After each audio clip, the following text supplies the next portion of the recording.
మీ పేరు కపిలవాయి దిలీప్ కుమార్ గారు కాదు, జాబ్ మేళా దిలీప్ కుమార్ అయిపోయారు. నేను ఒరిజినల్గా గ్రాడ్యుయేట్ ఎమ్మెల్సీగా 2007లో ఎలెక్ట్ అయ్యాను. ఇప్పుడు కూడా ఇప్పుడు చాలా పాపులర్ ట్రెండ్ అది.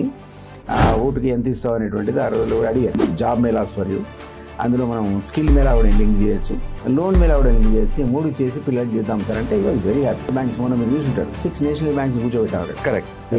సేమ్ అది మీరు జనరల్లీ ఉపన్యాసాల్లో యూత్ ఎంపవర్మెంట్ మీరు ఎక్కడ పోయినా చెప్తుంటారు. అసలు మీ అభిప్రాయంలో యూత్ ఎంపవర్మెంట్ అంటే ఏంటి సార్? గవర్నమెంట్ ఈ రోజు ఏం చెప్పుకుంటుందంటే కాంగ్రెస్ 50,000 మందికి ఆల్రెడీ ఉద్యోగాలు ఇచ్చామంటున్నారు.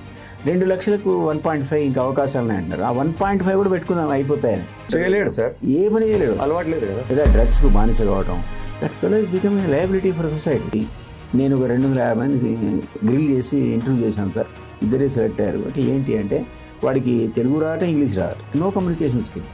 నేను ఏం చేస్తానంటే పెట్టుకుని అంటాడు. యాపిల్ కనుక్కున్నాడు,